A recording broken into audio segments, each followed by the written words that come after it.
एक गांव में सेठ सुभाष रहता था। उसका एक लौटा बेटा बबलू जो निहायत ही आलसी था। बबलू दिन भर खाता, टीवी देखता और सोता रहता। सुभाष की पत्नी उसे कहती, अजी सुनते हो, हमारा बेटा दिन भर खाता है, टीवी देखता है और सोता है। ऐसे ही चलता रहा तो आपके कारोबार को ये आगे कैसे बढ़ाएगा? मैं आपसे कहती हूँ, आप इसको समझाइए। सुभाष इस बारे में सोचता है। हाँ, मेरी पत्नी जो कह रही है बिल्कुल सही बात है। अगर यही चलता रहा तो हम एक दिन रोड पर आ जाएंगे। मैं आज ही बबलू से बात करता हूँ। उस दिन सुभाष बबलू का बेसब्री से इंतजार करता है। शाम के समय बबलू टहलते टहलते बड़े आराम से घर आता है और माँ को आवाज लगाता है। माँ, ओ माँ, कहाँ हो? बड़ी जोर की भूख लगी है, कुछ खाने को दे दो ना माँ। ये सुनते ही सुभाष बबलू के पास जाता है और कहता है, सुनो बबलू, तुम देर भर खाने और सोने में गवा देते हो। ऐसे ही चलता रहा तो मेरे मरने के बाद मेरा कारोबार कौन संभालेगा? अरे पिताजी, आप ऐसे क्यों कह रहे हैं? आपको कुछ नहीं होगा। ये बोलकर बबलू मुंह हाथ धोने चला जाता है। इतने में बबलू की माँ उसके लिए खाना लगाते हुए सुभाष से कहती है, देखिए, मुझे इसी बात की चिंता खाई जा रही थी। मैं इसको समझा समझा कर थक गई थी। सोचा था आपकी कही हुई बात इसके दिमाग में घुसेगी, लेकिन इसके दिमाग में तो चर्बी घुसी है। इसे समझ नहीं आ रहा है।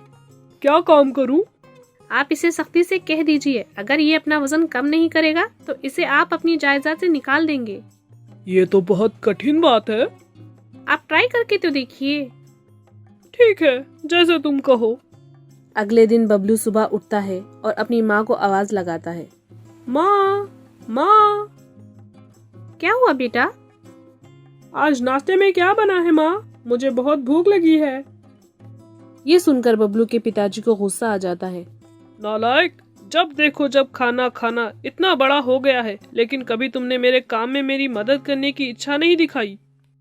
अरे पिताजी, आपके पास तो नौकर चाकर है ना, जो आपके काम में आपका हाथ बटाते हैं। मेरी क्या जरूरत है? ये बात सुनकर सुभाष का गुस्सा और बढ़ जाता है। बेवकूफ लड़के, तुमने अगर अपना वजन कम नहीं किया और मेरा काम में मेरा हाथ नहीं बटाया तो मैं तुम्हें अपनी जायदाद से निकाल दूंगा। अरे अरे पिताजी, आप ऐसा मत करिए। मैं अपना वजन कम करूंगा। आप जैसा बोलेंगे मैं वैसा करूंगा। आप मुझे जायदाद से मत निकालिए। ठीक है, जाओ और अपना वजन कम करो। बबलू सोच में पड़ जाता है कि वो अपना वजन कैसे कम करे। सोचते सोचते वो अपनी गाड़ी लेकर निकल गया। रास्ते में उसे एक दुबला पतला आदमी दिखाई दिया। ओ भाई, रुको। क्या हुआ भाई? क्या बात है? भाई, तुम इतने पतले कैसे हो? भाई, मैं एक वक्त बहुत मोटा था। मैं बहुत आलसी था। मेरे पिताजी मुझे कह कह कर मर गए। क्या क्या कहकर मरे? भाई, वो मुझे कहते थे, अपना वजन कम कर ले, नहीं तो मैं तुझे अपने घर से निकाल दूंगा।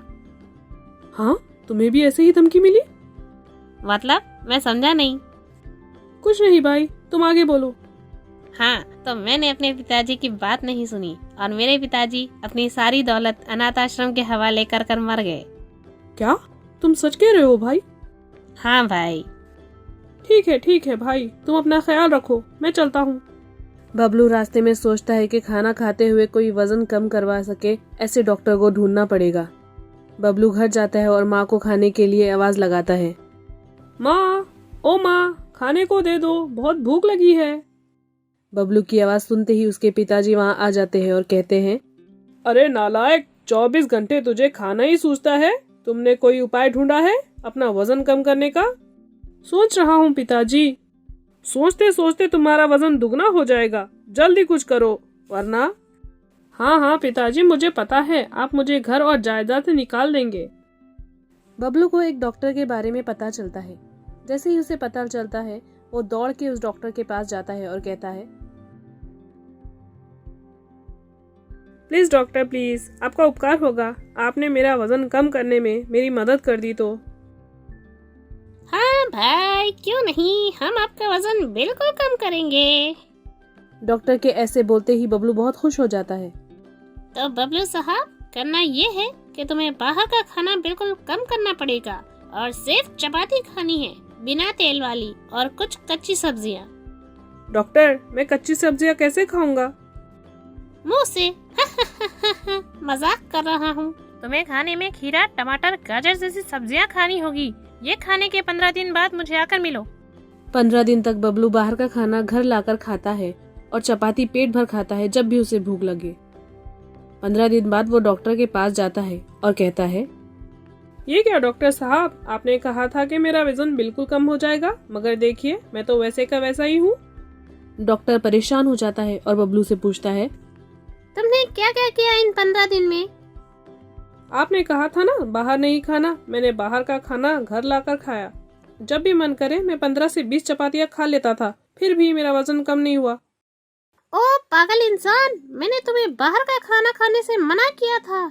अरे बाबा रे बाबा, कितना मूर्ख आदमी है। मुझे आज तक ऐसे पागल इंसान से कोई पाला नहीं पड़ा। अरे मुझे कोई रोक लो, मैं इससे थोड़ी देर और बात करूंगा तो मैं भी पागल हो जाऊंगा। बबलू हैरानी से डॉक्टर को देखता है और कहता है, पता नहीं डॉक्टर को क्या हो गया, ऐसे अनाप शनाप बातें कर रहा है। लगता है ये पागल हो गया है। ये मेरा वजन क्या कम करेगा, मुझे किसी और को ढूंढना होगा जो मेरा वजन कम करे। ये कहकर बबलू वहाँ से निकल जाता है। उसके पिताजी के लाख बातें करने पर भी उसे कोई फर्क नहीं पड़ता। उसे सबक सिखाने के लिए उसके पिताजी उसे घर से निकाल देते हैं। बबलू रोते रोते दिन भर इधर उधर भटकता है और उसे कोई खाना नहीं देता। वो 20 दिन ऐसे ही गुजार लेता है और उसे उसकी गलती का एहसास होता है। चलते फिरते उसका वजन भी कम होता है। वो अपने पिता के पास जाता है और कहता है, पिताजी मुझे माफ कर दो, मैं आपके काम में आपकी मदद करूंगा। मैंने 20 दिन बहुत मुश्किल से काटे हैं और मुझे अब एहसास हो गया है कि बिना मेहनत कुछ नहीं मिलता। मैं तुम्हें इतने दिनों से यही बोल रहा था, लेकिन तुम सुन नहीं रहे थे। तुम्हें एक सबक सिखाना था, इसीलिए मैंने ऐसा किया। मुझे माफ करना बेटा। आप मुझे माफ कर दीजिए, मैं आगे से ऐसा नहीं करूँगा। उतने में बबलू की माँ उसे आवाज लगाती है, बेटा बबलू, कितनी रोटियां खाएगा?